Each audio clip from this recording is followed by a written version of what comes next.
हाँ बेटा, रश्मि आवाज आ रही है? Good evening. आवाज आ रही है बेटा? हाँ सौम्या, बेटा तुमको आवाज आ रही है?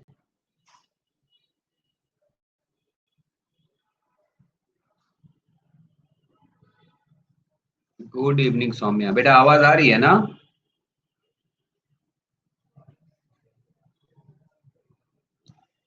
चलो अच्छी बात है। Very good. तो कल हमने क्या पढ़ा था? कल बेटा हमने पढ़ाया था आपको प्लांट में पानी एब्जॉर्ब कैसे होगा।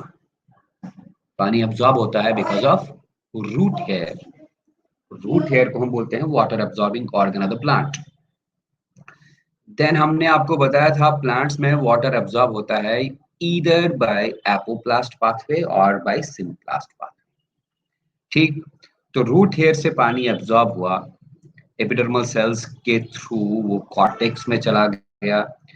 रूट के कॉर्टेक्स के बाद एंडोडर्मिस में चला गया, एंडोडर्मिस के बाद पेरिसाइकिल में, then into the xylem of the root. अब रूट के जाइलम से इस पानी को प्लांट के टॉप मोस्ट पार्ट्स तक पहुंचना है। प्लांट के टॉप मोस्ट पार्ट तक पानी पहुंचाने की प्रक्रिया को, प्रोसेस को हम बोलते हैं एसेंट। एसेंट मतलब ऊपर पहुंचाना।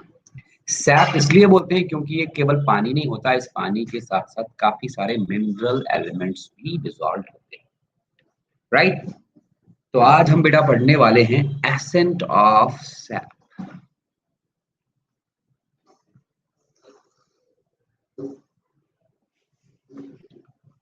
Accent of sap. ये ascent of sap xylem vessels के थ्रू ही होगा। राइट। जाइलम एलिमेंट्स के थ्रू ही होगा। कैसे होगा? I will tell you. Ascent of sap explain करने के लिए काफी सारे साइंटिस्ट्स ने ट्राई किया और काफी सारी थियोरीज बनाई गई। उन थियोरीज में से एक बहुत ही फेमस थियोरी है जिसका नाम है root pressure theory. Root pressure theory. एक मिनट बेटा, एक मिनट।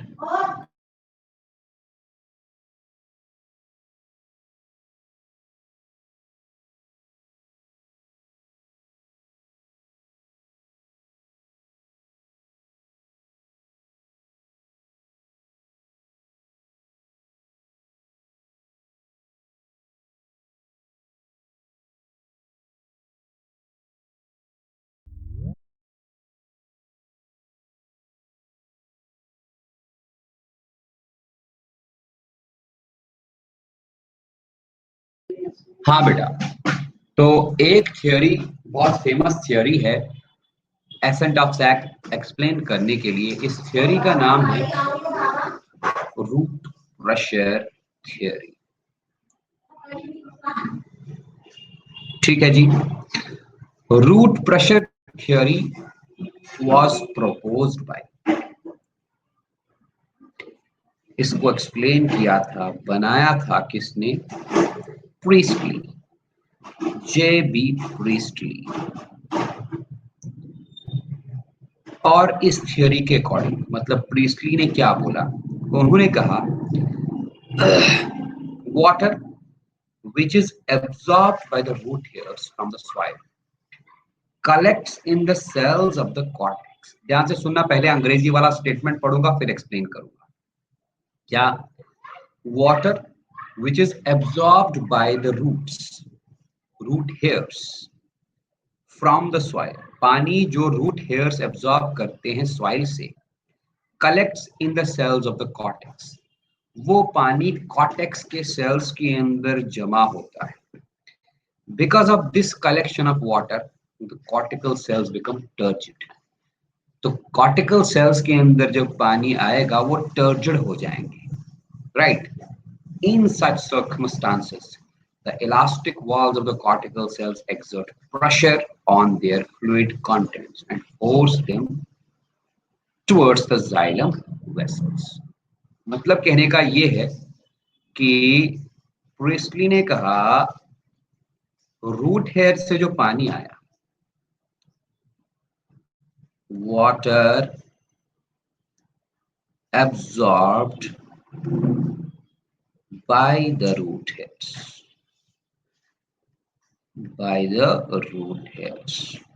रूट हेयर्स ने जो वाटर एब्जॉर्ब किया, वो वाटर जमा होता है, collects in the cells of the root cortex,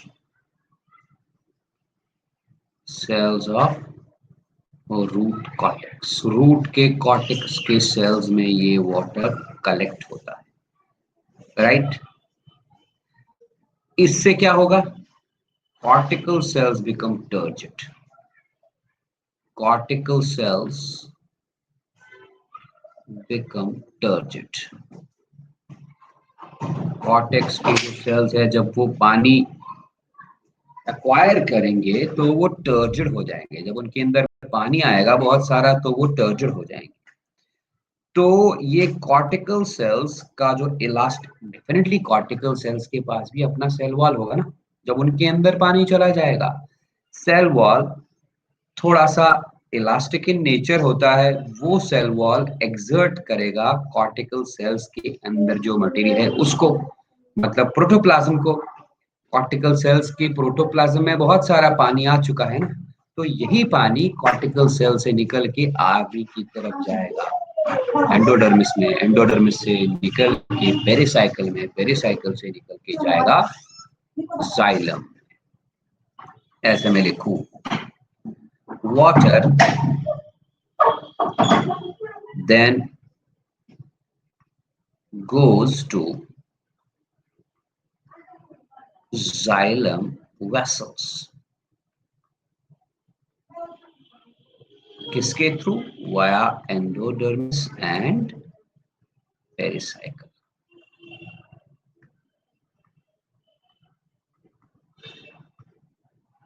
ये हमने सारी कहानी कल देखी ली, राइट। तो कॉर्टिकल सेल्स जो पहले टर्जिड थी, अब उनसे पानी निकला, वो पानी एंडोडर्मिस में चला गया, एंडोडर्मिस के बाद चला गया कहां पर? एंडोडर्मिस के बाद पेरिसाइकल में चला गया और finally into the xylem vessels. लेकिन इन कॉर्टिकल सेल्स में ना लॉस हुआ ना वाटर, कॉर्टिकल सेल्स का वाटर लॉस हो गया। ये पहले टर्जिड थे, जब पानी निकला तो टर्जिड का ऑपोजिट क्या हुआ? फ्लैसिड। ये कॉर्टिकल सेल्स फ्लैसिड हो जाएंगे, cortical cells become flaccid again, cortical cells flaccid again. तो सीधी सी बात है, ये क्या करेंगे? इनके पीछे जो सेल्स होंगे ये उनसे पानी खींचने की कोशिश करेंगे। इनके पीछे कौन से सेल्स होंगे? Epidermal cells, root hair. तो ये रूट हेयर से फिर से पानी खींचेंगे। They take water from root hair cells, और रूट हेयर खुद कहां से लाएगा? रूट हेयर खुद पानी लाएगा कहां से? सॉइल से। ये प्रक्रिया, ये प्रोसेस चलता ही रहेगा। कॉर्टिकल सेल्स जिन्होंने पानी जमा करके रखा था, वो पानी उन्होंने एंडोडर्मिस के थ्रू, पेरिसाइकिल के थ्रू जाइलम में पहुंचाया। तो कॉर्टिकल सेल्स में पानी की हुई कमी, डिमांड बढ़ गई वाटर की, वो फ्लैसिड हो गए, इसलिए वो पानी पीछे के रूट हेयर सेल से खींचेंगे। रूट हेयर सेल खुद पानी खींचेगा, किससे? सॉइल सोल्यूशन से। तो मतलब ये हुआ, cortical cells of the root carry on, inter, ध्यान से सुनना, cortical cells of the root, ये जो सेल्स हैं ये हमेशा एक काम करते हैं, क्या? रूट हेयर से पानी लिया, उस पानी को सप्लाई किया जाइलम वेसल्स में, खुद हो गए फ्लैसिड। जाइलम वेसल्स के पानी के अंदर पानी लिया, खुद फ्लैसिड हो गए। फ्लैसिड होने के बाद फिर से ये कॉर्टिकल सेल्स पीछे के एपिडर्मल सेल्स से, रूट हेयर सेल्स से पानी खींचेगा। मतलब कहने का ये है कि कॉर्टिकल सेल्स हमेशा इंटरमिटेंटली वाटर को पंप करते रहते हैं। किससे? वाटर को रूट हेयर सेल से पंप करते रहते हैं into the xylem vessels. As a result in cortical cells में प्रेशर डेवलप होता है। That pressure is known as root pressure.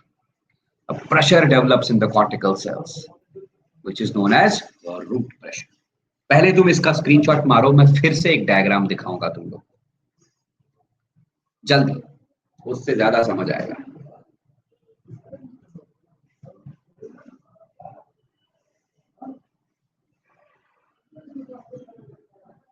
हो गया? देखते जाओ।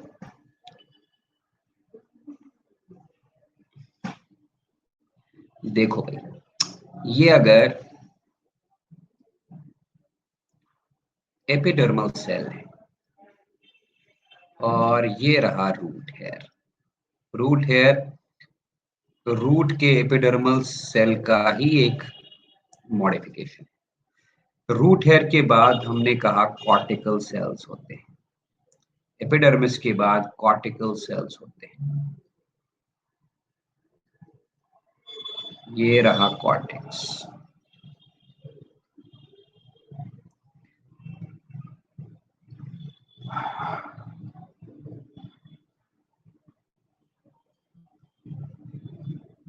चलो सपोज ये कॉर्टेक्स है।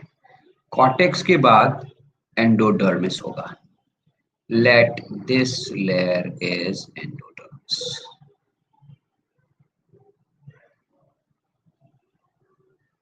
एंडोडर्मिस के बाद पेरिसाइकल होगा। Let this layer of cells is pericycle. और पेरिसाइकल के बाद होगा xylem vessels. Let these are xylem elements, xylem vessels.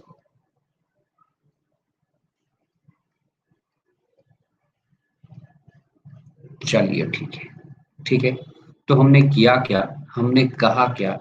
हमने कुछ ऐसा कहा कि इस कॉर्टेक्स वाले रीजन के सेल्स जो हैं, यही सेल्स एक्यूमुलेट करते हैं वाटर को, एक्यूमुलेट वाटर। लेकिन इन्होंने जो पानी एक्यूमुलेट किया, वो पानी आया कहां से भाई? वो पानी आया सॉइल सॉल्यूशन से।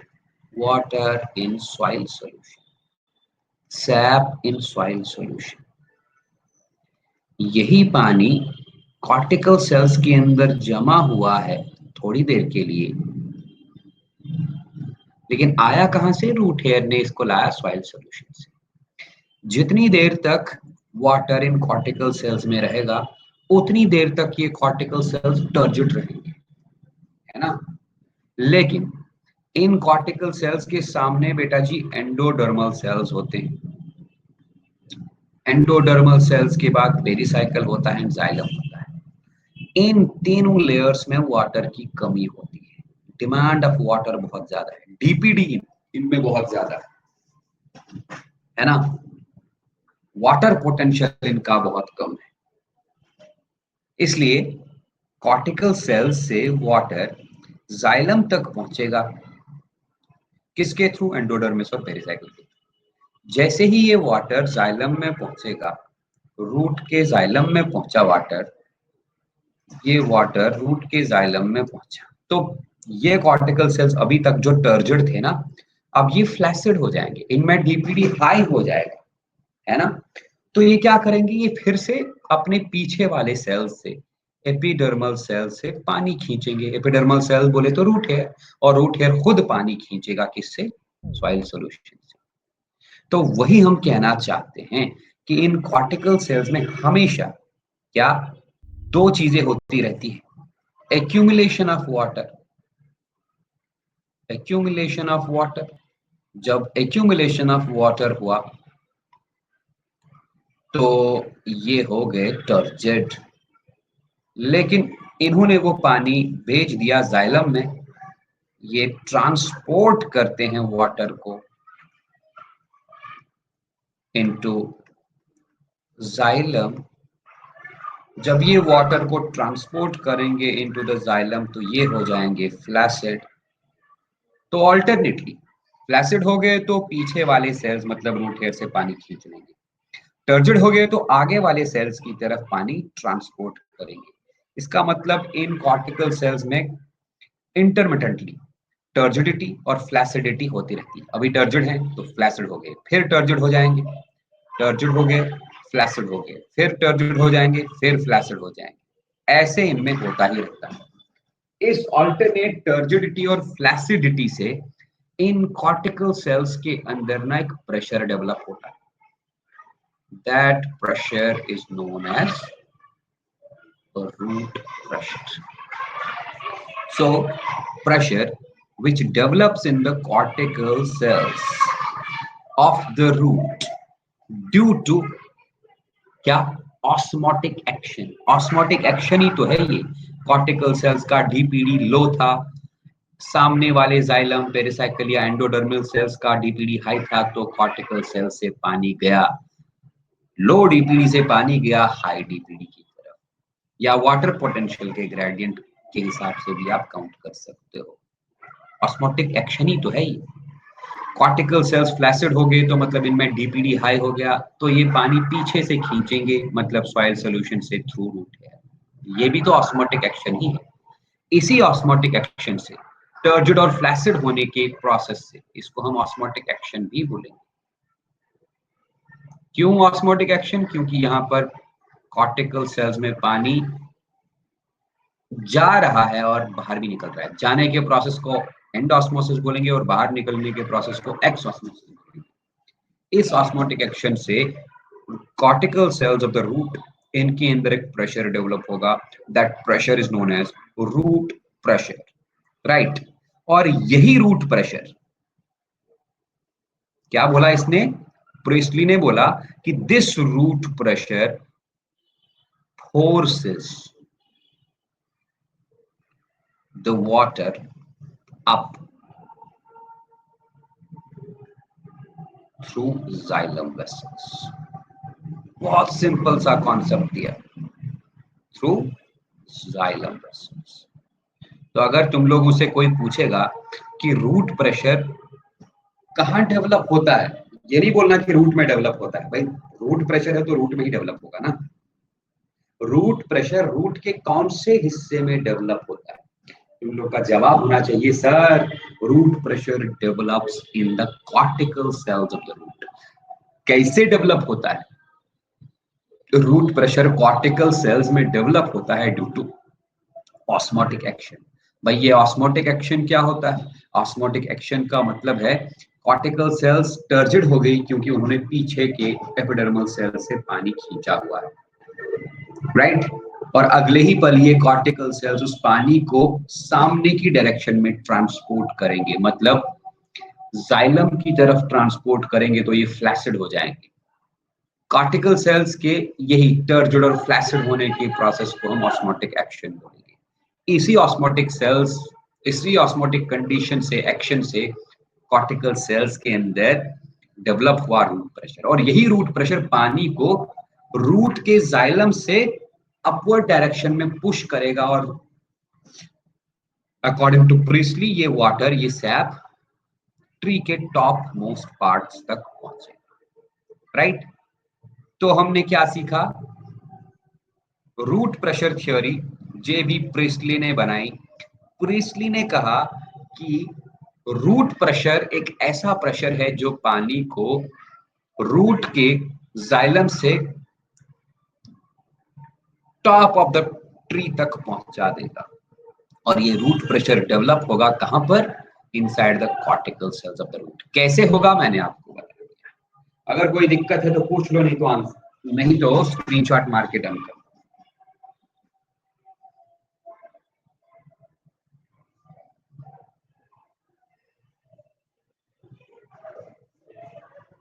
ओके, आगे बढ़ते हैं।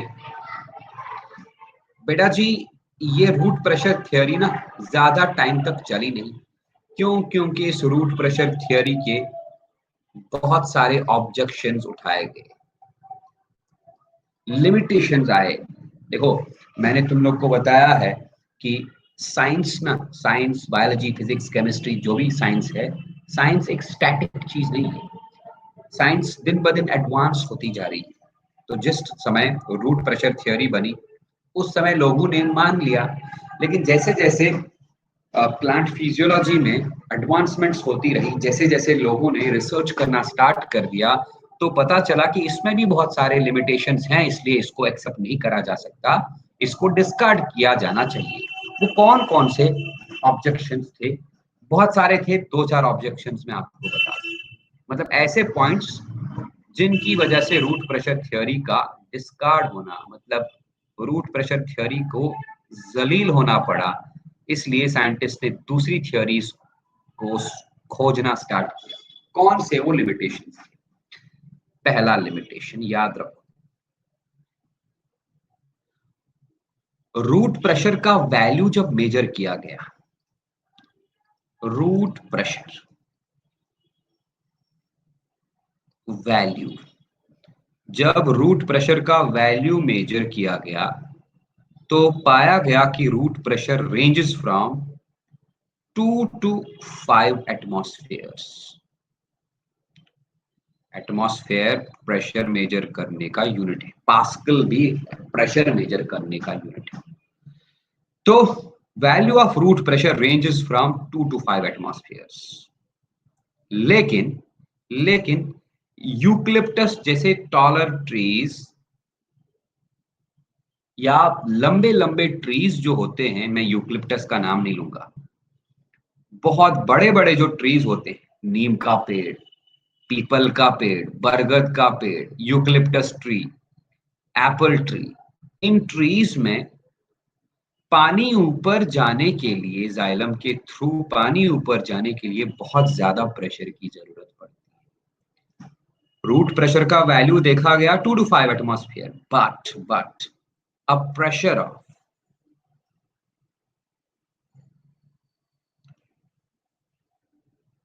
20 to 30 atmospheres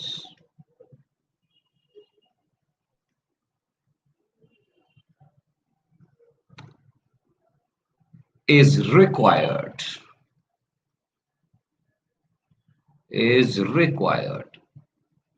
to raise water to the top of tall trees.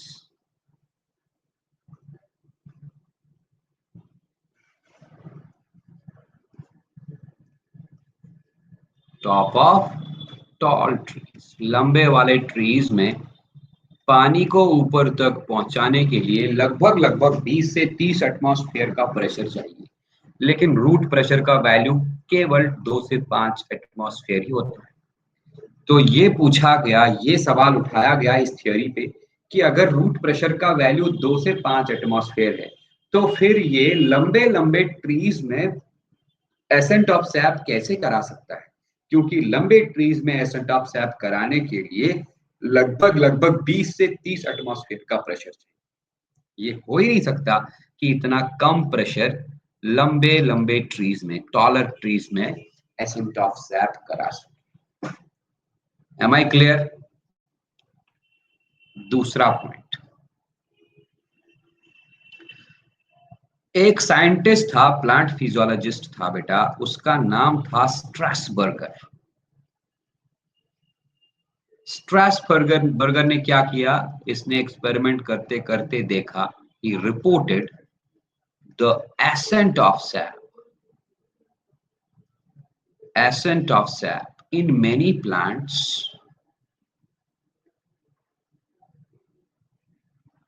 in which roots were removed.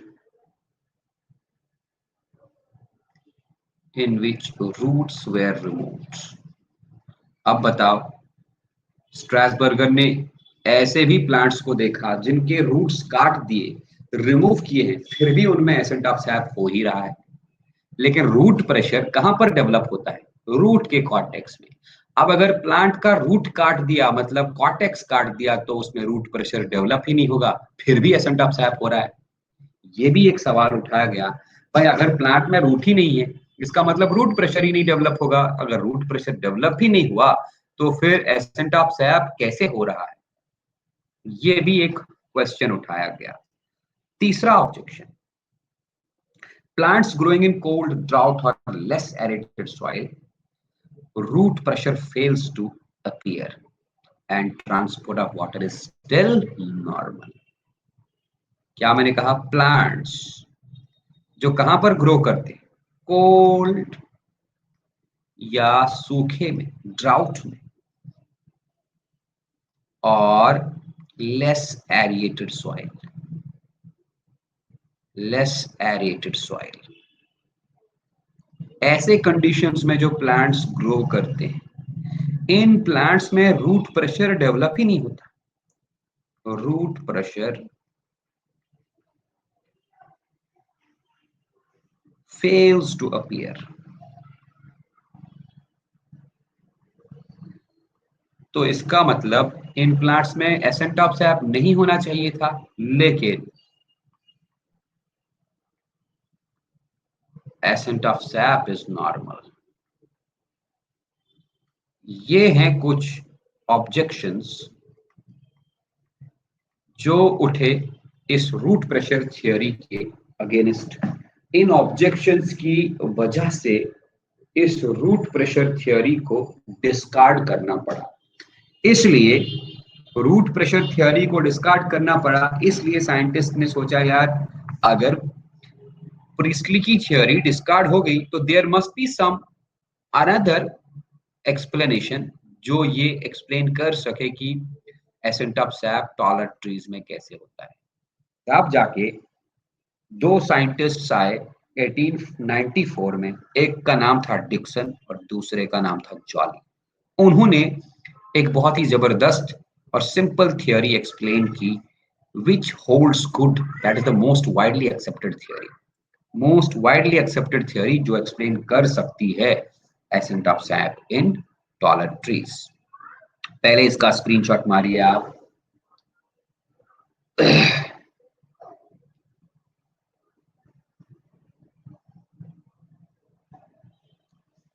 Okay, आगे बढ़ते हैं। तो हम लिखेंगे ऊपर cohesion, tension and transpiration pull theory. Cohesion, tension and transpiration pull theory. ये थियोरी बेटा एक्सप्लेन की डिक्सन एंड जॉली ने।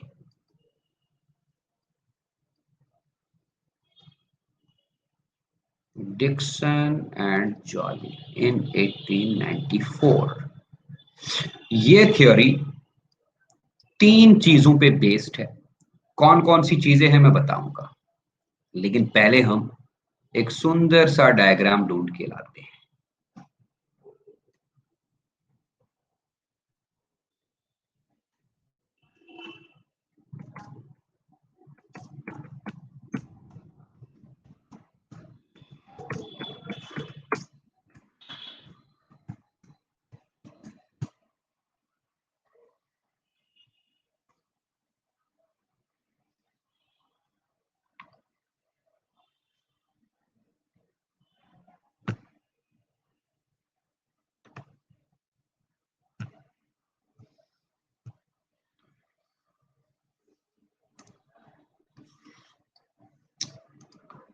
ये मैंने यहाँ पर एक सुंदर सा डायग्राम पेस्ट किया। शायद आप लोगों को ये डायग्राम दिख ही रहा होगा, आई गेस। दिख रहा है क्या?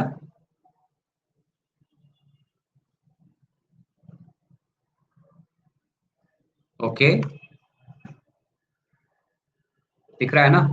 चलो ठीक है, तो अब सुनते जाओ। डिक्सन एंड जॉली ने इस थियोरी को 1894 में एक्सप्लेन किया। इस थियोरी को डिक्सन्स कोहिजन थियोरी भी बोला जाता है, transpiration pull and cohesion tension theory भी बोला जाता है।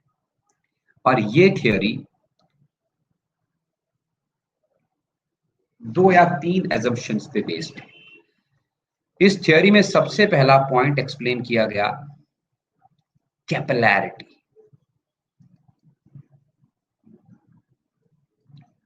और कैपिलैरिटी में बेटा दो पॉइंट्स एक्सप्लेन किए गए, एक cohesion and second one was adhesion। तुम लोग अगर फिजिक्स पढ़े हो तो शायद कोहिजन एडिशन पता होगा। दूसरा पॉइंट एक्सप्लेन किया गया ट्रांसपायरेशन पुल। ट्रांसपायरेशन पुल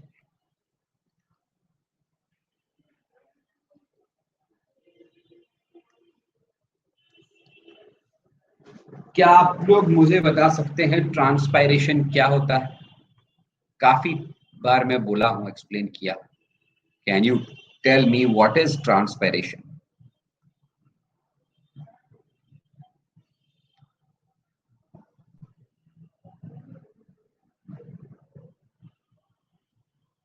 बोलो भाई।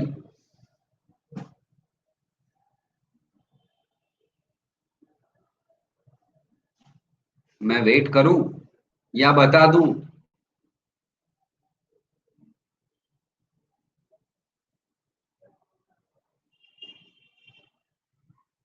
प्रोसेस ऑफ वाटर पासिंग बता दीजिए। अरे भाई, ट्रांसपिरेशन का मतलब है loss of water from leaves और any other part any other part as vapors। Plant जितना पानी जमीन से खींचता है, तुम देख सकते हो ये प्लांट ने रूट के थ्रू पानी खींचा है, और यही पानी इस प्लांट के स्टेम के थ्रू पहुंच रहा है लीव्स के अंदर। लीव्स पे छोटे छोटे पोर्स होते हैं बेटा, उन पोर्स को हम बोलते हैं स्टोमेटा। यहां देख सकते हो माइक्रोस्कोपिक पोर्स, देख सकते हो रूट हेयर के थ्रू पानी आया। कैसे आया मैं वो एक्सप्लेन किया। रूट हेयर से निकला, कॉर्टेक्स में आया, या तो सिम्प्लास्ट पाथवे फॉलो करेगा या तो एपोप्लास्ट पाथवे। कॉर्टेक्स के बाद endodermis, then pericycle, and finally ये वाटर जाइलम वेसल्स के अंदर आएगा। अब ये पानी ऊपर डायरेक्शन में जा रहा है, लेकिन जाने से पहले हमको लीफ का स्ट्रक्चर देखना पड़ेगा। लीफ में एपिडर्मिस होगा, क्यूटिकल में समझा चुका हूं, ग्राउंड टिश्यू मीजोफिल टिश्यू होता है। हाँ, एपिडर्मिस पे माइक्रोस्कोपिक पोर्स होते हैं, जिनको हम सिंगुलर होगा तो स्टोमा बोलेंगे, प्लूरल होंगे तो स्टोमेटा बोलेंगे। इन्हीं पोर्स से वाटर वेपर्स लॉस होते हैं। ये बोला जाता है कि प्लांट का मोर देन 98% 98% वाटर लॉस होता है बाय ट्रांसपायरेशन। मतलब अगर प्लांट ने 100 ml पानी सॉइल से खींच लिया, उसका 98 ml लॉस करेगा। ठीक है, स्टोमेटा के थ्रू। राइट, ध्यान से सुनो। तुम देखो, स्टोमेटा के पीछे एक चेंबर है, इस चेंबर को सब स्टोमेटल कैविटी बोलते हैं। ये तुम लोगों को प्लांट एनाटॉमी में समझा चुका। सब स्टोमल कैविटी में वाटर आ चुका है। वाटर वेपर्स कहां से आया? सब स्टोमल मेटल कैविटी में वाटर वेपर्स आए, जो इसके पीछे सेल्स हैं वहां से। इसके पीछे मीजोफिल सेल्स, ये बेटा मीजोफिल सेल से पानी आया है। मीजोफिल सेल से पानी आया सब स्टोमेटल कैविटी में। क्यों? क्योंकि मीजोफिल सेल्स में डीपीडी लो था, ये टर्जिड हो चुके थे। सब स्टोमेटल कैविटी में डीपीडी हाई था, तो वाटर का मूवमेंट होता है लो डीपीडी से हाई डीपीडी की तरफ। ये जो मीजोफिल सेल्स हैं जो ग्रीन कलर से दिखाई दिए, ये वाले, ये मीजोफिल सेल है। इन्हीं मीजोफिल सेल्स में पानी बहुत सारा है और ये अपने पानी को ट्रांसपोर्ट करेंगे स्टोमेटा की डायरेक्शन में, ये क्योंकि इन मीजोफिल सेल्स का डीपीडी बहुत लो है और इस सब स्टोमेटल कैविटी में डीपीडी हाई होता है। वाटर का मूवमेंट लो डीपीडी से हाई डीपीडी की तरफ होगा, राइट। अब देखो, जब इन्होंने वाटर मूव किया सब स्टोमेटल कैविटी में, तो ये मीजोफिल सेल्स ना पहले तो टर्जिड थे, अब हो गए फ्लैसिड। फ्लैसिड होने से इनका डीपीडी हाई हुआ, मतलब इनमें पानी की डिमांड बढ़ गई। तो ये क्या करेंगे, जो इनके पीछे सेल्स लगे हैं, ये उन सेल्स से वाटर को खींचेंगे। इनके पीछे कौन सा सेल है भाई, जाइलम वेसल है ना। जाइलम वेसल से पानी खींचेंगे। जाइलम वेसल बराबर इन कनेक्शन है with the root. Xylem vessel लंबा पाइप होता है, ये रूट के जाइलम के साथ टच में होता है। तो जाइलम वेसल पानी खींचेगा रूट के जाइलम से, है ना। और रूट का जाइलम पीछे कॉर्टिकल सेल्स के टच में होता है। रूट का जाइलम कॉर्टिकल सेल से पानी खींचेगा जो ऑलरेडी फुल है वाटर से। क्यों? क्योंकि उनमें वाटर आया है सॉइल सॉल्यूशन से रूट हेयर के थ्रू। कहने का मतलब ये है कि इस डायरेक्शन में पानी अगर मूव बेटा कर रहा है ना, तो वो पानी मूव कैसे कर रहा है, क्यों कर रहा है, उस पानी को कोई खींच रहा है। कौन खींच रहा है? लीफ का सबस्टोमेटल कैविटी। बताओ, समझ आया? हाँ या ना? देखो, तुम लोग को मैं एक सिंपल सी एग्जांपल दे रहा हूं। सिंपल सी एग्जांपल है। हमारे घर में टैंकी होती है। टैंकी हम अपने घर की छत पे रखे हैं, टेरेस पे रखे हैं। हाँ, टैंकी के साथ पाइप जुड़ा है। नल में पानी आया, पानी का प्रेशर बहुत कम है, तो हमको टैंकी के अंदर पानी पहुंचाना है। हम क्या करते हैं? हम मोटर लगाते हैं। मोटर इस पानी को ग्राउंड लेवल से टेरेस की लेवल तक खींचता है, अपवर्ड डायरेक्शन में, अगेंस्ट द ग्रेविटी खींचता है। अगर मोटर नहीं लगाएंगे, पानी का प्रेशर बहुत कम है, तो क्या ये पानी ऊपर जाएगा भाई? नहीं जाएगा, मोटर लगाना ही पड़ता है। सेम कहानी यहां पर है। यहां पर जाइलम में पानी आ चुका है।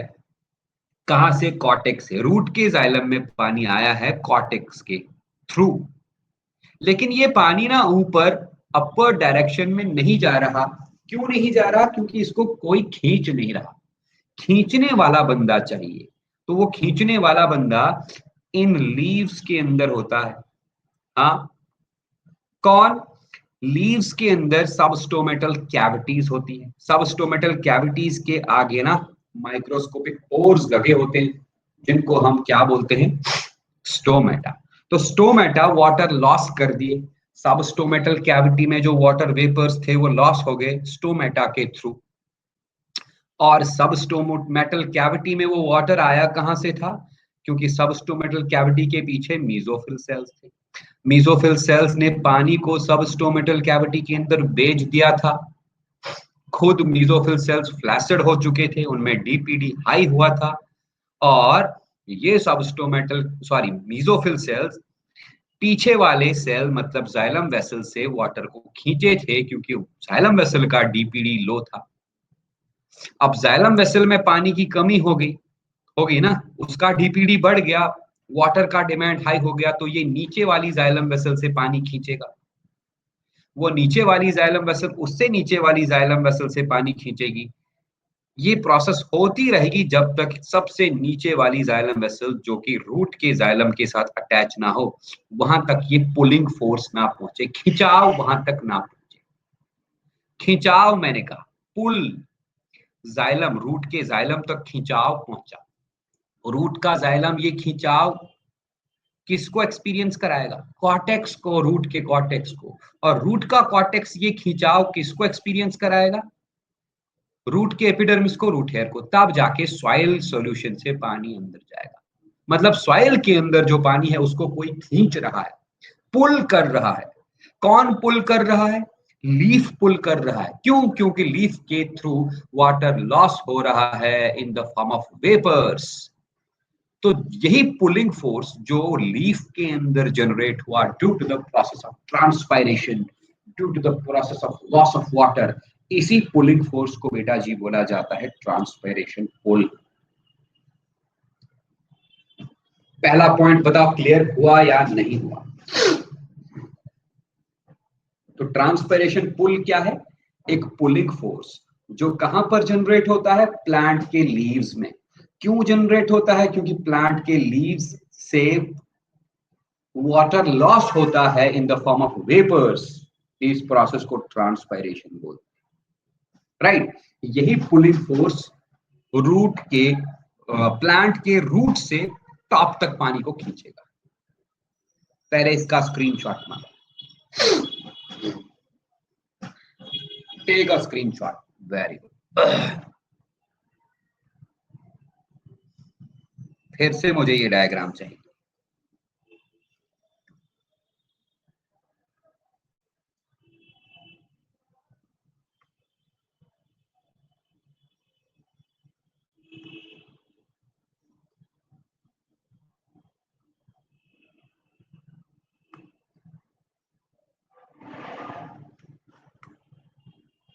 ये देखिए भाई, ट्रांसपिरेशन पुल कहां पर जनरेट हुआ? प्लांट के लीव्स में। कैसे जनरेट हुआ? क्योंकि प्लांट के लीव्स ने वाटर लॉस किया through stomata in the form of vapors, the process being known as transpiration. अब देखो, ये अगर हमारी जाइलम वेसल है, ये हमारी जाइलम वेसल है।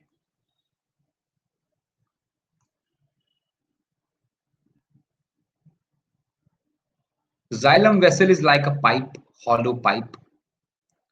बिल्कुल पाइप की तरह होता है ये। जाइलम वेसल के वॉल्स बहुत हार्ड होते हैं क्योंकि उन वॉल्स में लिग्निन होता है। ये रहे वॉल्स ऑफ जाइलम वेसल्स। और जाइलम वेसल्स अंदर से हॉलो होती हैं because they are meant to transport water. Plant anatomy में ये सब चीजें पढ़ा चुका हूं, लेकिन बेटा आप लोग पढ़ाई करते नहीं हो, आप लोग याद रखते नहीं।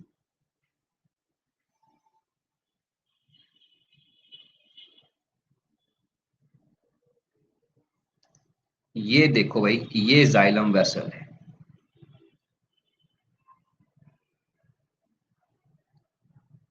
This is a xylem vessel.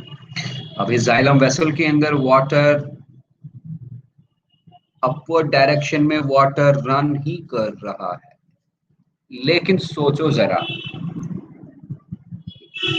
ये वाटर जो कि अपवर्ड डायरेक्शन में रन कर रहा है, अगर बीच में एयर बबल आ गया, एयर बबल समझ रहे हो ना? यहां तक वाटर मूव किया, सामने एयर बबल आ गया, तो ये एयर बबल वाटर को आगे मूव करने देगा? बुलबुला, एयर बबल, यस, जो भी है, रुकावट आ गई ना पानी की डायरेक्शन में, पानी की मूवमेंट में। इसलिए जरूरी है ये पानी के रास्ते में बबल्स नहीं आने चाहिए, एयर बबल्स जरूरी है ये, क्योंकि ये एयर बबल्स जाइलम वेसल को ब्लॉक कर देगी। तो व्हाट हैपेंस हियर, यहां पर दो तरह के फोर्सेस डेवलप होते हैं। एक कोहिसिव फोर्सेस, दूसरा एडहिसिव फोर्सेस। जाइलम वेसल के अंदर दो तरह के फोर्सेस डेवलप होते हैं, cohesive forces and adhesive forces. Cohesive forces are the forces of attraction, forces of attraction between water molecules, between water molecules। जब भी कोहेसिव फोर्स बोलूं तो आप समझ लो यहां पर एक जैसे सिमिलर मॉलिक्यूल्स के बीच में फोर्स ऑफ अट्रैक्शन हो रहा। सिमिलर मॉलिक्यूल्स, सिर्फ वाटर मॉलिक्यूल्स के बीच, वाटर मॉलिक्यूल्स एक दूसरे के सिमिलर ही है ना, तो उनके बीच force of attraction. Adhesive force का मतलब है force of attraction between water molecules and wall of the xylem vessel. Water molecules and wall of xylem vessel. Wall of xylem vessel. दो तरह के फोर्सेस डेवलप हुए हैं वहां पर xylem vessels के अंदर। एक पानी के मॉलिक्यूल्स के बीच वाले फोर्सेस, उनको हम कोहेसिव फोर्सेस बोलेंगे। क्यों कोहेसिव फोर्सेस? क्योंकि पानी के मॉलिक्यूल्स एक जैसे,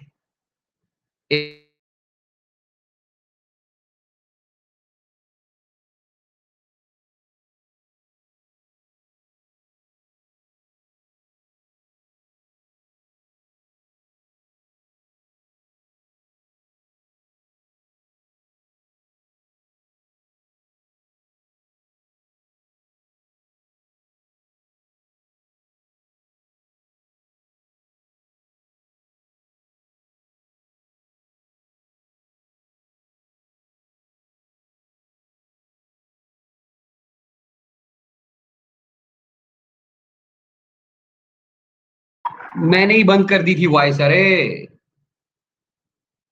हाँ रश्मि, प्रवीण, वॉइस आ रही है क्या?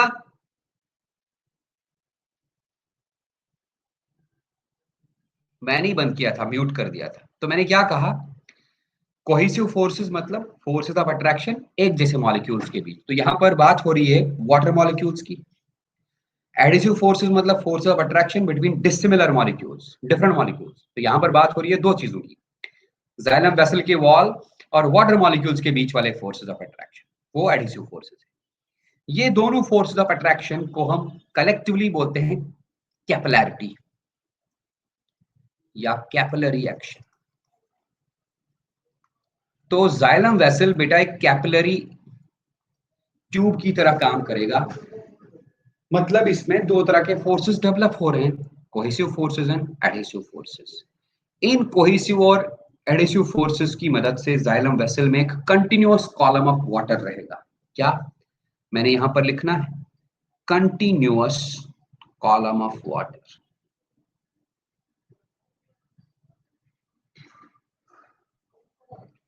जिसके बीच में बबल्स नहीं आएंगे, कॉलम ऑफ वाटर।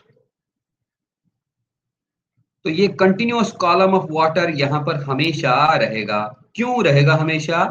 एक तो ऊपर से ट्रांसपिरेशन पुल खींच ही रहा है, और वेसल के अंदर एडहेसिव एंड कोहेसिव फोर्सेस इस पानी को कंटिन्यूअस बनाएंगे। और आएगा कहां से पानी? रूट के जाइलम से। उस रूट के जाइलम ने पानी कहां से लाया? कॉर्टेक्स से। कॉर्टेक्स ने पानी कहां से लाया? रूट हेयर से। रूट हेयर ने पानी कहां से लाया? सॉइल सॉल्यूशन से। तो इन दो फोर्सेस की वजह से ये पानी लीफ के कोने कोने तक, प्लांट के कोने कोने तक पहुंच जाएगा। अब तुम ही बताओ, अभी मैंने कहा ट्रांसपिरेशन एक ऐसी प्रोसेस है जिसमें प्लांट का लगभग लगभग 98% पानी लॉस होता है। तुम ही बताओ, ट्रांसपिरेशन प्लांट के लिए फायदेमंद है या नुकसानदेह? ट्रांसपिरेशन प्लांट को फायदा पहुंचाएगी या नुकसान करेगी?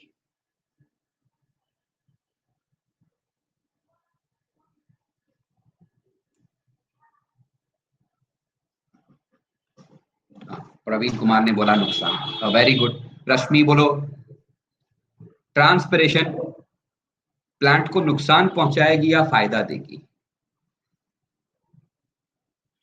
नुकसान, सौम्या ने कहा। गुड, नुकसान। अरे गोचू हो, तुम सोचो ना, मैंने कहा प्लांट ने जितना पानी रूट से, सॉइल से एब्जॉर्ब किया है उसका लगभग लगभग 98% लॉस हो रहा है ट्रांसपिरेशन के थ्रू। लेकिन अगर ट्रांसपिरेशन नहीं हुआ तो ट्रांसपिरेशन पुल जनरेट होगा कि नहीं? अगर ट्रांसपिरेशन नहीं हुआ, ट्रांसपिरेशन मतलब लॉस ऑफ वाटर, अगर लॉस ऑफ वाटर नहीं हुआ, पहले सुनो मेरी बात सौम्या, पहले इसका स्क्रीनशॉट मारो जल्दी।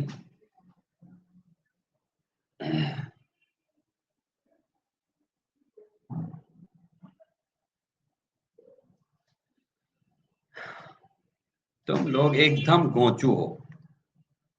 देखो, पता नहीं क्या सोचते रहते हो। ध्यान से सुनना।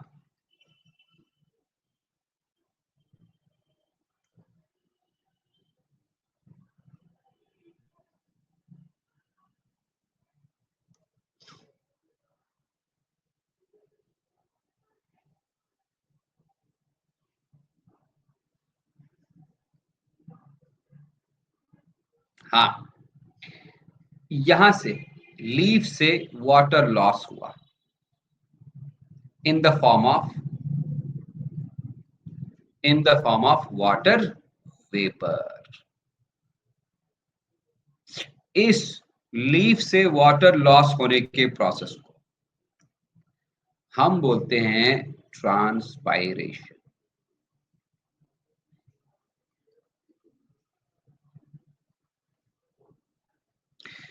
मतलब जो यहां से पानी आ रहा है उसका मोस्ट ऑफ द पार्ट जाया हो रहा है, लॉस हो रहा है, 98% लॉस हो रहा है।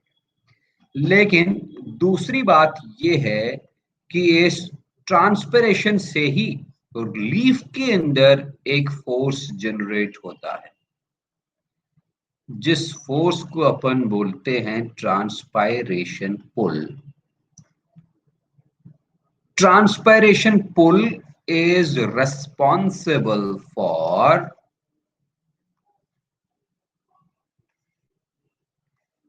ascent of sap.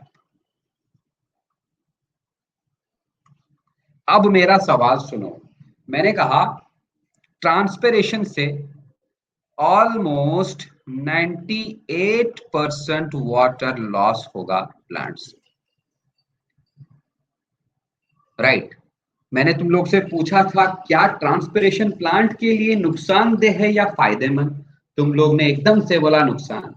लेकिन तुम लोग ये भी दिमाग में रखो ना, अगर ये वाटर लॉस नहीं हुआ, ट्रांसपिरेशन अगर नहीं हुआ, तो ट्रांसपिरेशन पूल जनरेट नहीं होगा। अगर ट्रांसपिरेशन पूल जनरेट नहीं हुआ तो एसेंट ऑफ सैप भी नहीं हुआ। अब बताओ समझ आया कि नहीं?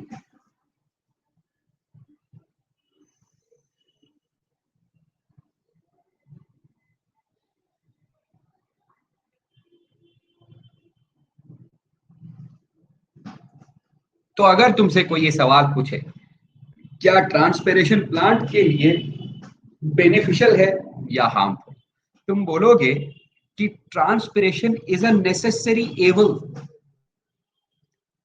क्या transpiration is a necessary evil for the plant? Plant के लिए ट्रांसपिरेशन नेसेसरी एवल है। नेसेसरी मतलब जरूरी, एवल मतलब डिसएडवांटेजेस। प्लांट के लिए ये दोनों चीजें करता है। एक तो प्लांट के लिए ये डिसएडवांटेजेस भी है क्योंकि प्लांट वाटर को एब्जॉर्ब करने में जितनी एनर्जी खर्च करता है, बहुत सारी एनर्जी खर्च करेगा, उसका उसके बाद 98% लॉस होगा ट्रांसपिरेशन के थ्रू। लेकिन दूसरी बात भी है, दूसरा पहलू इसका ये है कि अगर ट्रांसपिरेशन नहीं हुआ, ट्रांसपिरेशन पुल जनरेट नहीं होगा, और ट्रांसपिरेशन पुल जनरेट नहीं हुआ तो water upward top most position तक नहीं पहुंचेगा। ट्रांसपिरेशन दोनों है, इट इज नेसेसरी, जरूरी भी है प्लांट के लिए वाटर लॉस करना, ठीक है, एबल है ये प्लांट के लिए वाटर लॉस करना, but it is also useful for the plant. क्यों? क्योंकि इससे ही ट्रांसपिरेशन पुल जनरेट होता है, और वही ट्रांसपिरेशन पुल प्लांट को एसेंट ऑफ सैप करने में हेल्प करता है। बताओ आप समझ गए, हाँ या ना?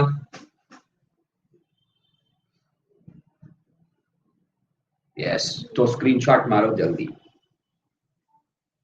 Take a screenshot. आगे बढ़ते हैं।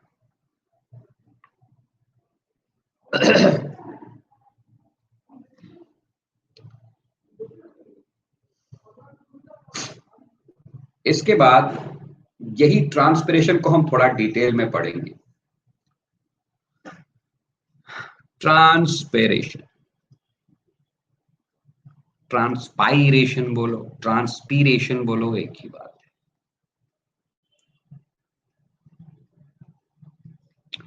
तो क्या चीज है ये transpiration? It is the process by which a plant loses water in the form of vapors, in the form of vapors.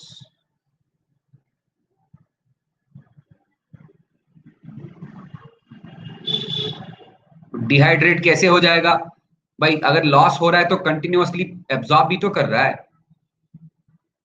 Process by which a plant loses water in the form of vapors through, कहां से loss करेगा? Stomata से कर सकता है, और lenticels से कर सकता है,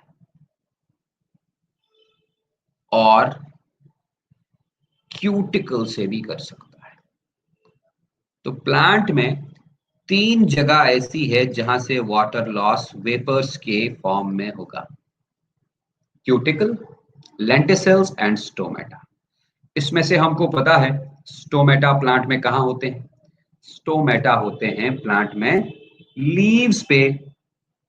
अगर ट्रांसपिरेशन हुआ स्टोमेटा के थ्रू तो उस ट्रांसपिरेशन को हम स्टोमेटल ट्रांसपिरेशन बोलेंगे। Loss of water through stomata is known as stomatal transpiration. Is it okay? अगर लेंटिसेल्स से वाटर लॉस हुआ तो प्रोसेस को हम बोलेंगे लेंटिक्यूलर ट्रांसपायरेशन, लेंटिक्यूलर ट्रांसपायरेशन। अब तुम बोलोगे सर लेंटिसेल्स क्या होते हैं? मैं बताऊंगा नहीं, क्योंकि मैं प्लांट एनाटॉमी पढ़ाया हूं। वहां पर मैं एक जगह जब सेकेंडरी ग्रोथ पढ़ाया था, कॉर्क कैम्बियम जब पढ़ाया था मैंने, कॉर्क कैम्बियम, उसमें मैंने लेंटिसेल्स बताए थे। और क्यूटिकल के थ्रू अगर वाटर लॉस हो रहा है तो इस प्रोसेस को अपन बोलते हैं cuticular transpiration. Cuticle, cuticular transpiration. Cuticle कहां पर होता है? लीव्स के सरफेस पे एक वैक्स की कोटिंग होती है। जितनी ज्यादा वैक्स की कोटिंग होगी उतना कम क्यूटिक्यूलर ट्रांसपिरेशन होगा। जितना थिन वैक्स की कोटिंग होगी, थिन क्यूटिकल की कोटिंग होगी लीफ में, उतना ट्रांसपिरेशन रेट ज्यादा होगा। अब तीन टाइप्स ऑफ ट्रांसपिरेशन मैंने बताया, इसमें से लेंटिक्यूलर transpiration accounts to only 0.1% of the total transpiration, right? Cuticular transpiration amounts to about 10 to 20% of the total transpiration.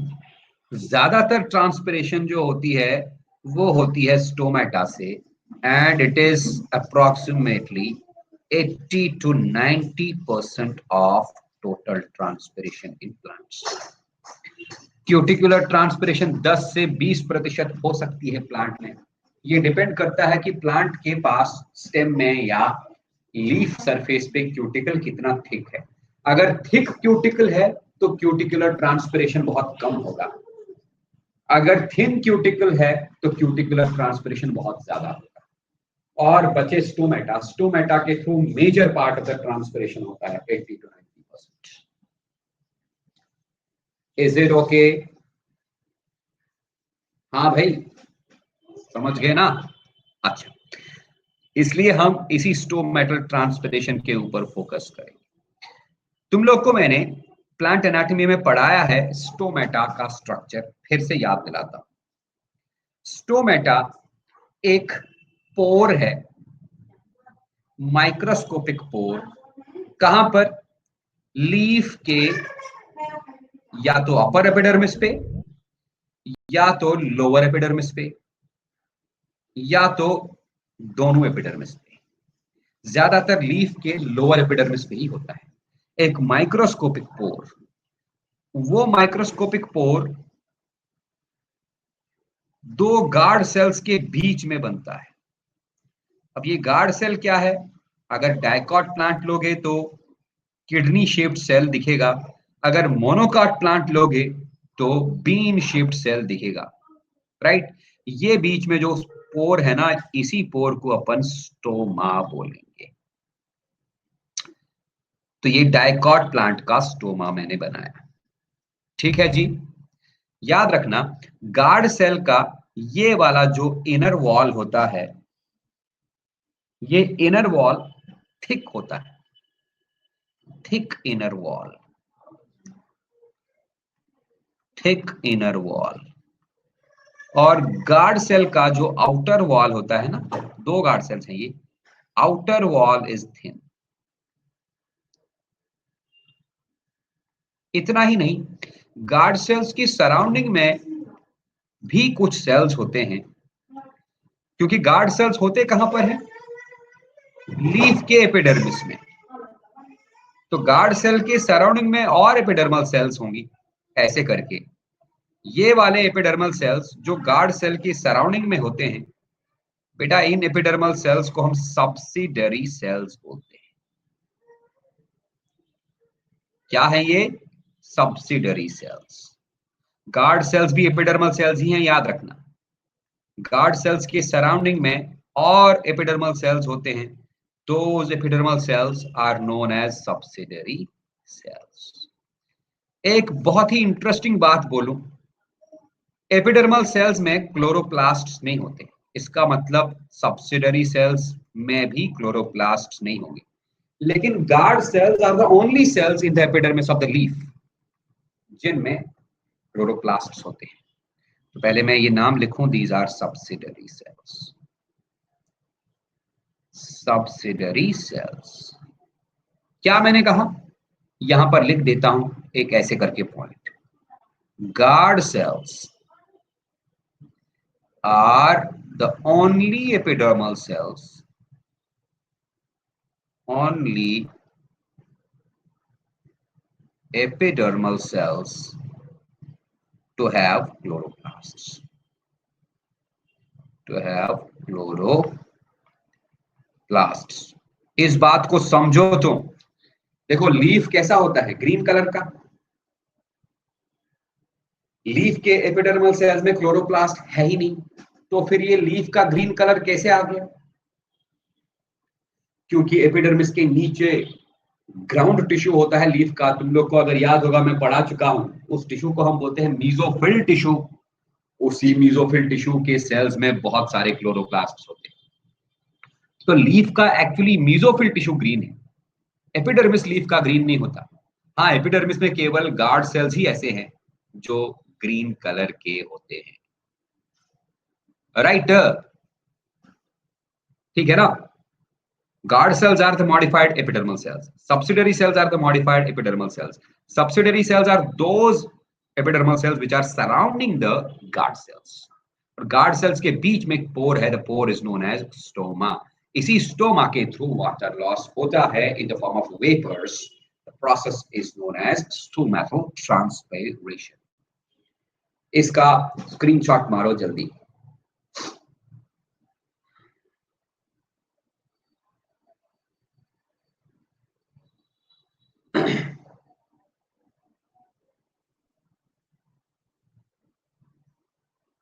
हो गया? अच्छा जी, देखते जाओ। अच्छा, ध्यान से सुनना। वाटर लॉस स्टोमेटा के थ्रू तब होगा जब स्टोमेटा ओपन होंगे, है ना? अगर स्टोमेटा क्लोज हुआ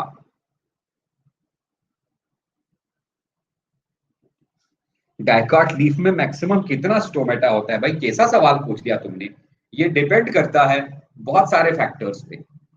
अगर ये प्लांट ड्राई कंडीशंस में है तो स्टोमेटा कम होंगे। अगर ये प्लांट का लीफ सरफेस एरिया ज्यादा है तो स्टोमेटा ज्यादा होंगे। कम है तो कम होंगे। ये तो बहुत ही फैक्टर्स के ऊपर डिपेंड करता है। तुम गिन थोड़ी ही सकते हो। ये क्या अजीब सवाल पूछा तुमने। हाँ, तो क्या कह रहा था मैं कह रहा था कि स्टोमेटा एक पोर है which is surrounded by guard cells. इस पोर के थ्रू वाटर लॉस होगा in the form of vapours. लेकिन वाटर लॉस तभी होगा ना जब ये दरवाजा खुला हो। अगर ये स्टोमेटा बंद है तो वाटर लॉस नहीं होगा। अगर ये दरवाजा खुला है तो वाटर लॉस होगा। और प्लांट में यही सीन है। प्लांट में हमेशा लीफ में हमेशा स्टोमेटा ओपन नहीं रहते। Stomata are open sometimes and they are also closed sometimes. तो स्टोमेटा ओपन होते कैसे हैं, क्लोज कैसे होते हैं, इसका थोड़ा सा हम आपको मैकेनिज्म बताएंगे। क्या हमने बताना है? स्टोमेटल मूवमेंट्स या स्टोमेटल ओपनिंग एंड क्लोजर। काफी लोगों ने स्टोमेटल मूवमेंट को एक्सप्लेन करने की कोशिश की, लेकिन सबसे वाइडली एक्सेप्टेड थियोरी लेविट ने बनाई 1974 में, आई गेस। इस थ्योरी को बोला जाता है Levitt's proton transport theory. Proton transport theory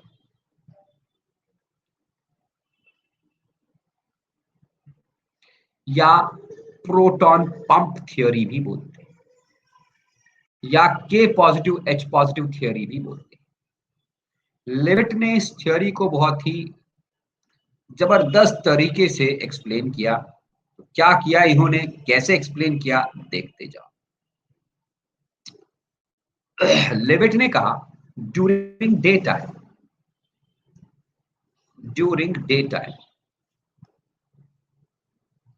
दिन के वक्त,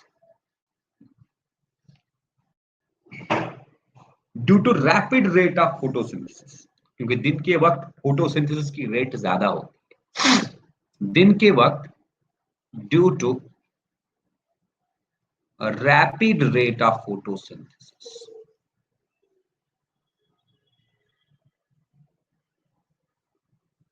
rapid rate of photosynthesis, the concentration of carbon dioxide decreases in the guard cells। ध्यान से सुनना मैं क्या बोल रहा हूं। the concentration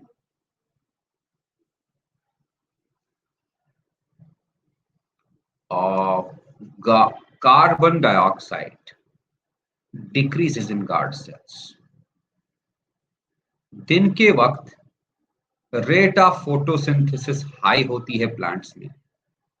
अगर रेट ऑफ फोटोसिंथेसिस हाई है तो इसका मतलब कार्बन डाइऑक्साइड का यूटिलाइजेशन ज्यादा हो रहा है। अब तुम लोग इस बात को मानोगे नहीं क्योंकि तुम लोग ने फोटोसिंथेसिस पढ़ा नहीं है। मैं याद दिला दूं, फोटोसिंथेसिस एक ऐसा प्रोसेस है, 10th क्लास में पढ़ा होगा, जिसमें कार्बन डाइऑक्साइड कंबाइन होता है वाटर के साथ। 6 times CO2 plus 12 times H2O gives C6H12O6 plus 6 times O2 and और भी निकलता है कुछ, शायद वाटर ही निकलता है। कितना निकलेगा आई डोंट केयर। मैं कुछ और बोलना चाहता हूं। फोटोसिंथेसिस में बेटा कार्बन डाइऑक्साइड की जरूरत होती है। दिन के वक्त रेट ऑफ फोटोसिंथेसिस ज्यादा हो रही है, मतलब ग्लूकोज ज्यादा बन रहा है। इसका मतलब कार्बन डाइऑक्साइड ज्यादा यूज हो रहा है प्लांट के लीफ में। समझ रहे हो बात को? दिन के वक्त फोटोसिंथेटिक रेट ज्यादा है, इसका मतलब कार्बन डाइऑक्साइड यूटिलाइजेशन ज्यादा है। रश्मि सोमिया तुम समझ रहे हो?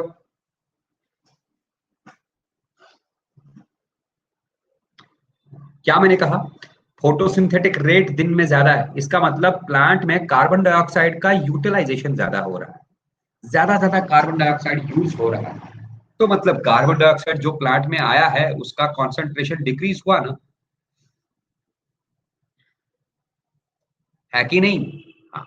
अब देखो, कार्बन डाइऑक्साइड कॉन्सेंट्रेशन डिक्रीज होने से गार्ड सेल के अंदर पीएच इंक्रीज होता है, increase in pH inside guard cells.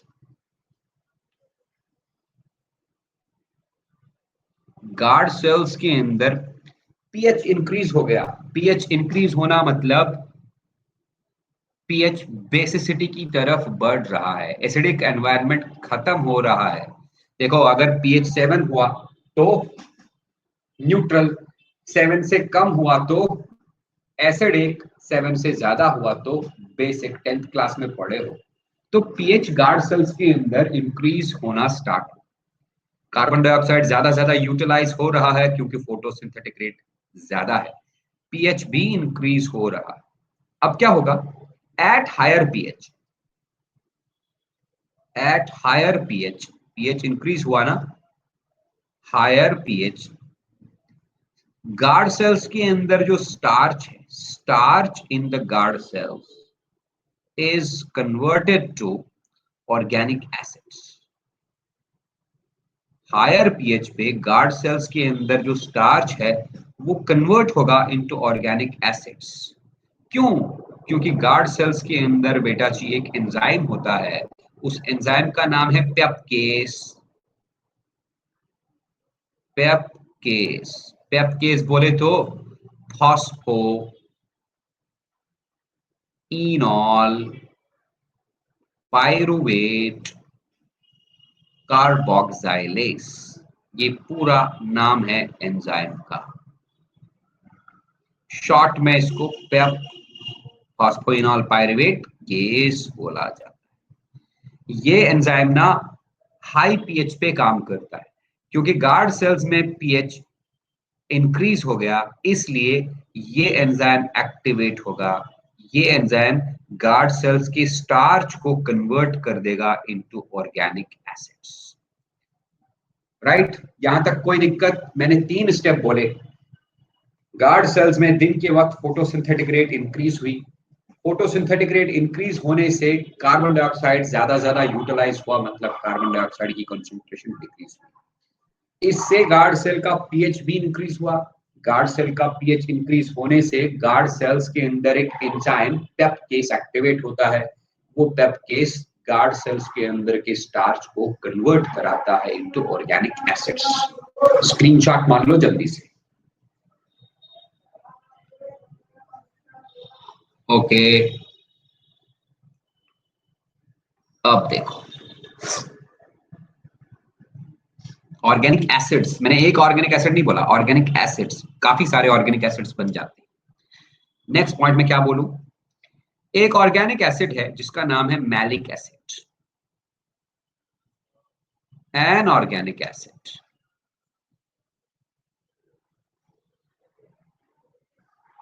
Named as malic acid. तो स्टार्च कन्वर्ट हो चुका है into organic acids. Suppose malic acid, हाँ, ये मैलिक एसिड बेटा टूट जाएगा into H plus and malate ions. Malate ions, malate में नेगेटिव चार्ज होगा और H में पॉजिटिव चार्ज, इसको हम प्रोटॉन बोलते हैं। तो पेप्केस ने स्टार्च को कन्वर्ट किया into organic acid like malic acid. Then guard cells के अंदर मैलिक एसिड ब्रेक हुआ, डिसोसिएट हुआ इनटू, गार्ड सेल्स के अंदर मैलिक एसिड ब्रेक हुआ into protons and malate ions. Right? अब यहां पर शुरू होती है कहानी। Protons are actively transported into the subsidiary cells. मतलब कहने का यह है कि अगर ये गार्ड सेल है, इस गार्ड सेल के अंदर H पॉजिटिव और मैलेट आयंस, कैसे बने अभी तक मैंने बताया। ये प्रोटॉन्स गार्ड सेल्स के सराउंडिंग में जो सब्सिडरी सेल्स हैं उन्हीं की तरफ मूव करते हैं, ट्रांसपोर्ट होते हैं। तो गार्ड सेल्स से प्रोटॉन निकला और ये प्रोटॉन्स सराउंडिंग सब्सिडरी सेल्स में आ गया। प्रोटॉन्स आर एक्टिवली, ध्यान से सुनना, actively pumped, actively transported into the subsidiary cells. Protons, क्या मैंने लिखा? Actively pumped. ध्यान रखो यहां पर ये वर्ड एक्टिवली पंप्ड, मैंने तुम लोग को पढ़ाया है, जब भी मैं पंप बोलूंगा या एक्टिवली बोलूंगा वहां पर एनर्जी खर्च होगी, है ना। इसका मतलब सब्सिडरी सेल्स में बेटा प्रोटॉन्स होते हैं बहुत सारे, गार्ड सेल्स में प्रोटॉन्स हैं कम, फिर भी कम कंसंट्रेशन ऑफ प्रोटॉन से ज्यादा कंसंट्रेशन ऑफ प्रोटॉन की तरफ प्रोटॉन मूव है अगेंस्ट द कंसंट्रेशन ग्रेडियंट। तो एक्टिव ट्रांसपोर्ट हो गया ये। एक्टिव ट्रांसपोर्ट का मतलब वहां पर एनर्जी खर्च होगी। क्या होगी खर्च? एनर्जी। तो प्रोटॉन्स निकले, प्रोटॉन्स निकले कहां से? गार्ड सेल से सब्सिडरी सेल्स की तरफ आ गए, लेकिन बदले में सब्सिडरी सेल्स से गार्ड सेल्स की तरफ कुछ गया। क्या गया? क्या गया भाई? के पॉजिटिव। क्या गया? के पॉजिटिव। क्योंकि अगर प्रोटॉन बाहर निकलता अंदर फिर नेगेटिव चार्ज रहता ना, इम्बैलेंस होता। प्रोटॉन सब्सिडरी सेल्स में आ गए H पॉजिटिव, बदले में सब्सिडरी सेल्स ने गार्ड सेल्स की तरफ के पॉजिटिव्स को ट्रांसपोर्ट कर दिया। इस पूरे प्रोसेस में खर्च होती है energy, that energy is in the form of ATP। क्यों? क्योंकि ये एक एक्टिव प्रोसेस है। एक्टिव प्रोसेस में पंप्स की जरूरत पड़ती है। पंप बोले तो यहां पर गार्ड सेल के मेम्ब्रेन पे एक ट्रांस मेम्ब्रेन प्रोटीन लगा होगा, वही trans membrane protein H positive K positive pump कहलाता है। H positive K positive pump. Pumps हमेशा मॉलिक्यूल्स या आयंस या एटम्स का मूवमेंट करते हैं अगेंस्ट द कॉन्सेंट्रेशन ग्रेडियंट। जब भी अगेंस्ट द कॉन्सेंट्रेशन ग्रेडियंट काम हो वहां पर खर्च होगी एनर्जी। तो बताओ यहां तक समझ आया? हाँ या ना? स्क्रीनशॉट मारो फिर।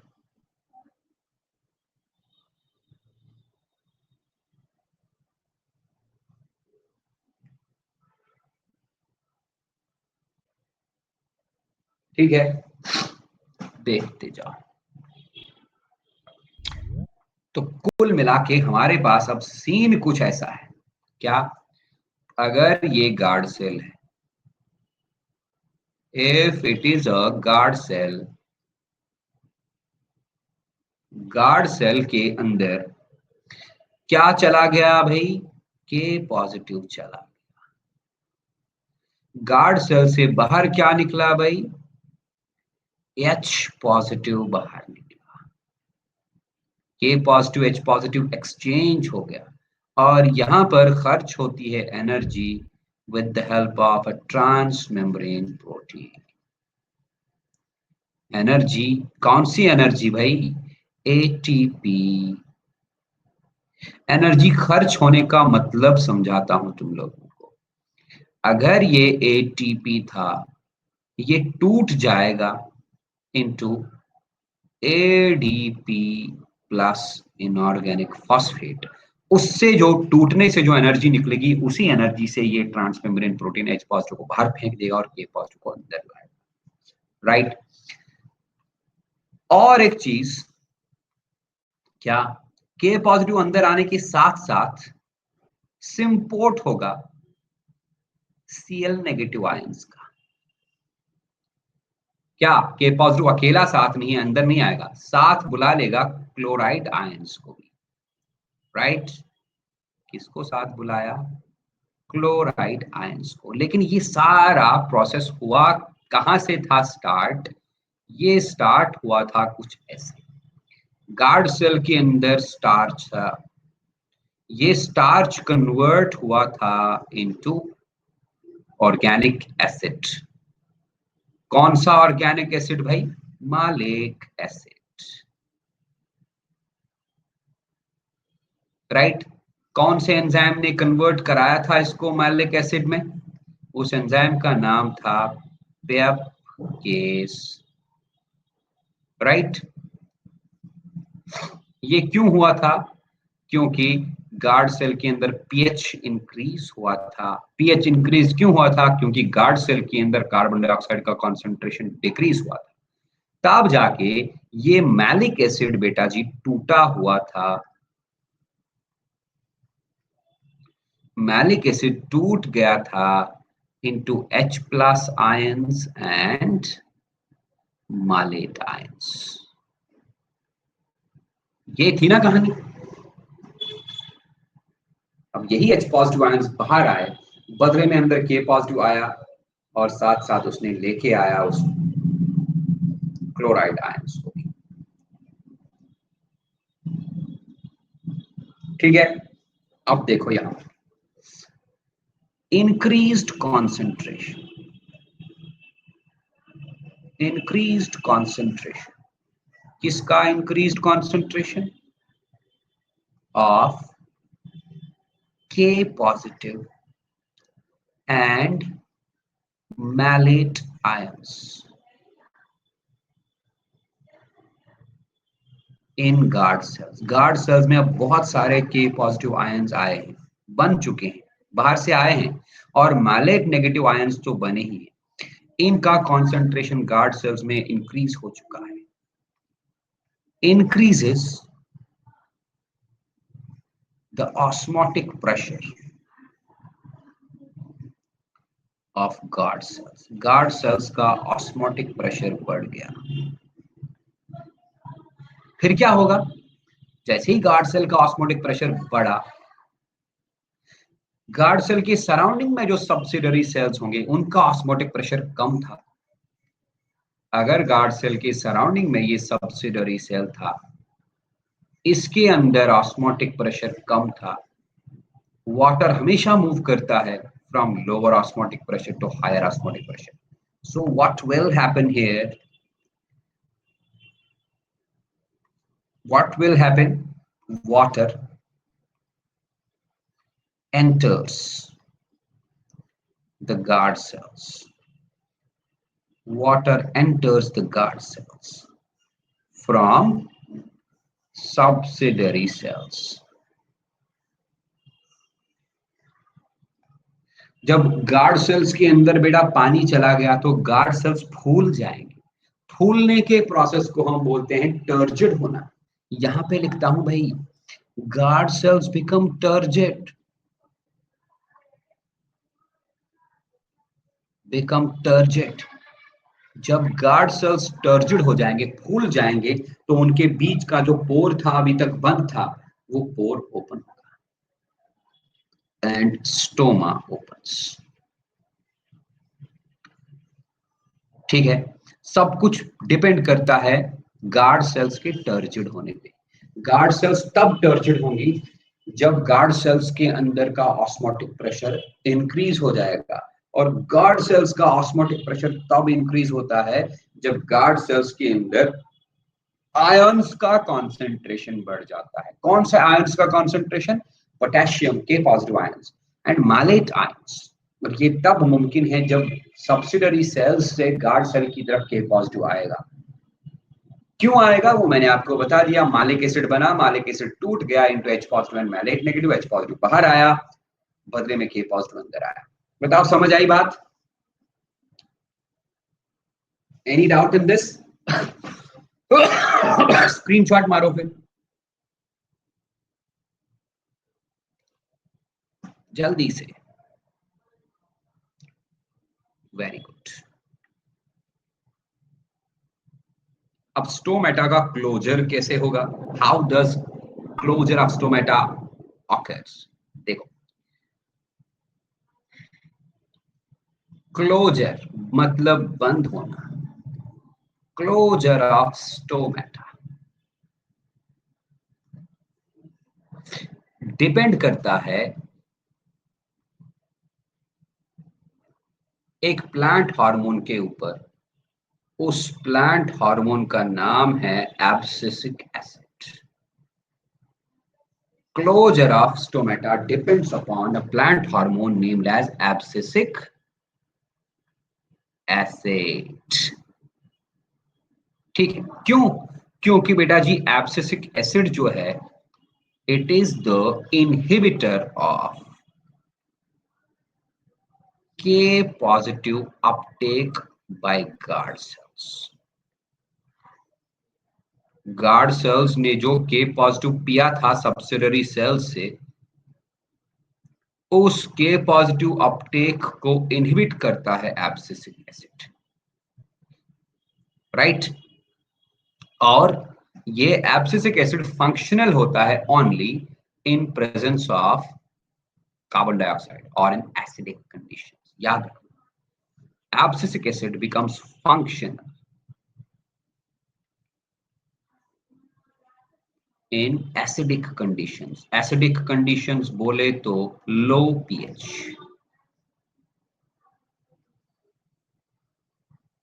लो पीएच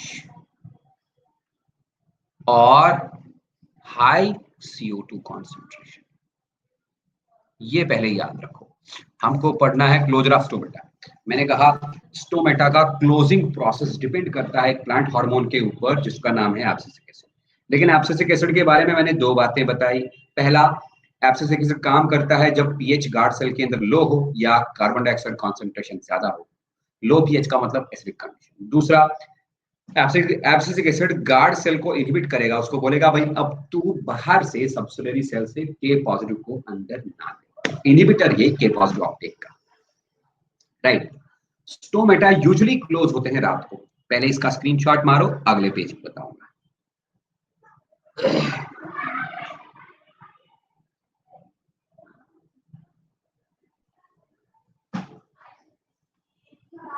ओके, देखते जाओ। ड्यूरिंग नाइट, ड्यूरिंग नाइट या ड्यूरिंग डार्कनेस, डार्कनेस में फोटोसिंथेटिक रेट डिक्रीज हो जाती है,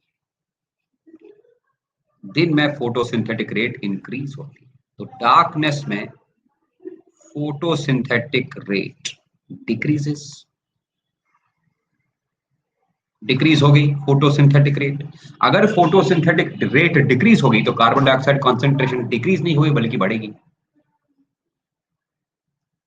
कार्बन डाइऑक्साइड कॉन्सेंट्रेशन, क्योंकि कार्बन डाइऑक्साइड ज्यादा यूटिलाइज हो ही नहीं रहा, तो carbon dioxide concentration increases. Carbon dioxide concentration increase होने से पीएच डिक्रीजेस। गार्ड सेल का पीएच डिक्रीज हो गया, मतलब गार्ड सेल्स में बना एनवायरनमेंट एसिडिक, राइट। यही तो चाहिए उसको, किसको? के पॉजिटिव को। This low pH, low pH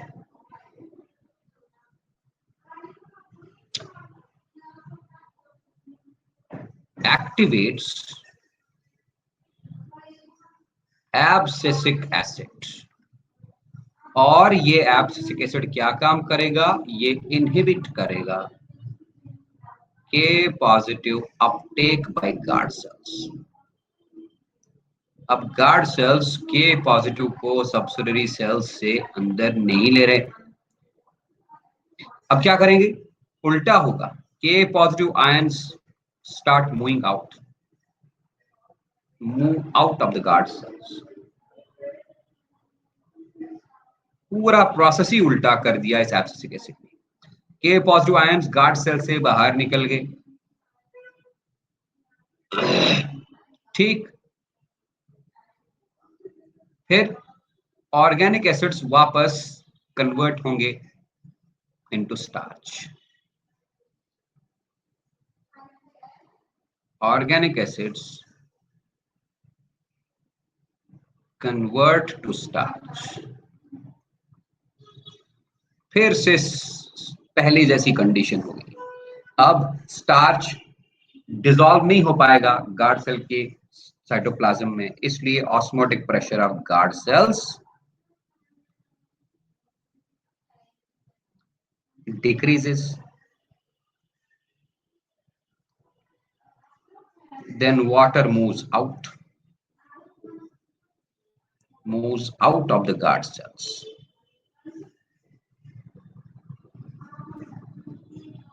water जब बाहर आया, गार्ड सेल्स फ्लैसिड हो जाएंगे।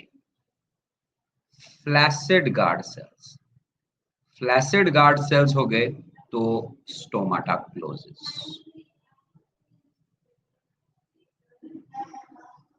तो गार्ड सेल्स जब फ्लैसिड होंगे, पोर क्लोज हो जाएगा। गार्ड सेल्स जब टर्जिड होंगे तो पोर ओपन हो जाएगा। लेकिन फ्लैसिड और टर्जिड होने में इतनी सारी मेहनत करनी पड़ती है गार्ड सेल्स को। पहले इसका स्क्रीनशॉट मारो।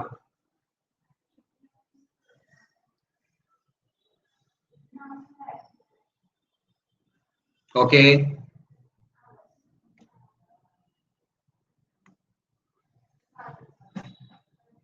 ऐसे ही रखो, बस 1 मिनट लगेगा मुझे।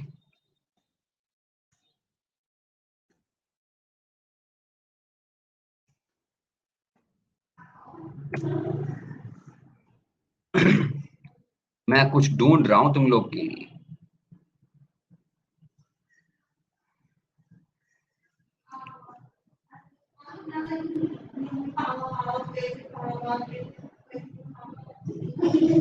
बस बस बस।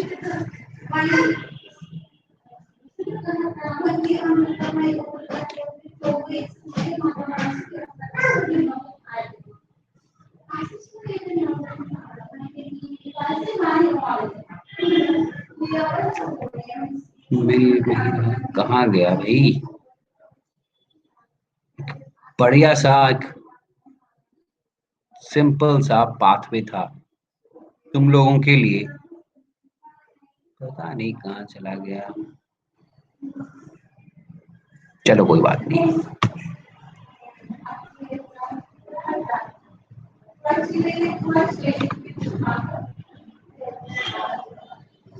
हाँ,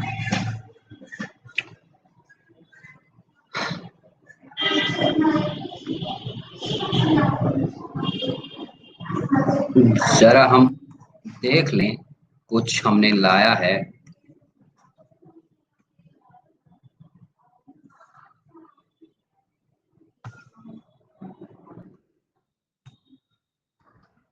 अगर ये साफ आया तो रखेंगे इसको। नहीं, धुंधला है, नहीं चाहिए। कुछ नया ढूंढ लेता हूँ, रुको।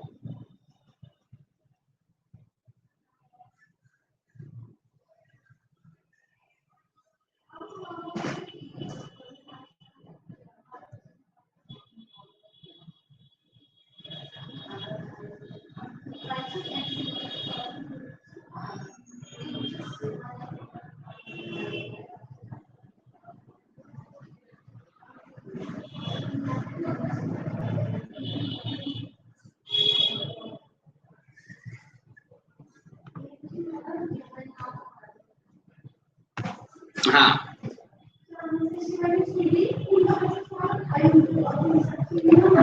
नहीं भाई, अपना साइट क्यों होगा मेरा?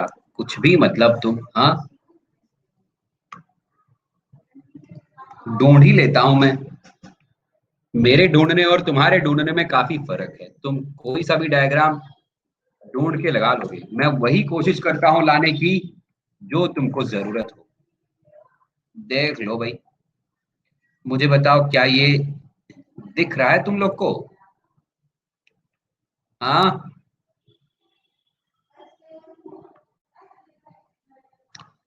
वैसे मैंने तो सारा बता ही दिया, फिर भी जल्दी जल्दी रिवीजन मारने के लिए तुम लोग को ये एक सिंपल सा पाथवे टाइप का बताया है मैंने। रश्मि, सौम्या, तुम लोग को साफ दिखाई दे रहा है ना ये?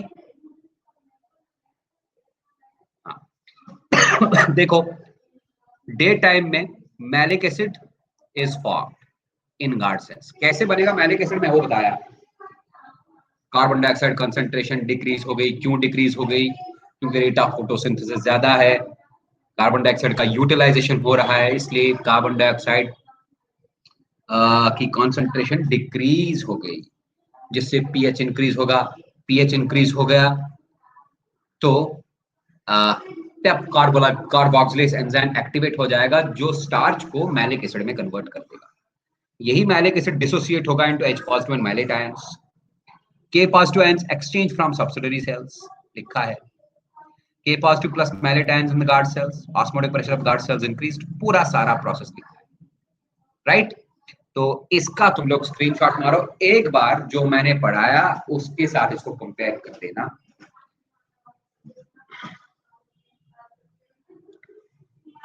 ओके, तो ये था प्लांट ट्रांसपोर्ट की कहानी। अगले चैप्टर में हम एनिमल फिजियोलॉजी का एक पार्ट स्टार्ट करेंगे अगली क्लास में, जिसका नाम है digestive system and process of digestion, right. Parallelly दोनों लेके चलेंगे, ठीक है ना। तो मिलते हैं अगली क्लास में डाइजेस्टिव सिस्टम के साथ। तब तक के लिए good bye and take care. Class छोड़ सकते हो बेटा।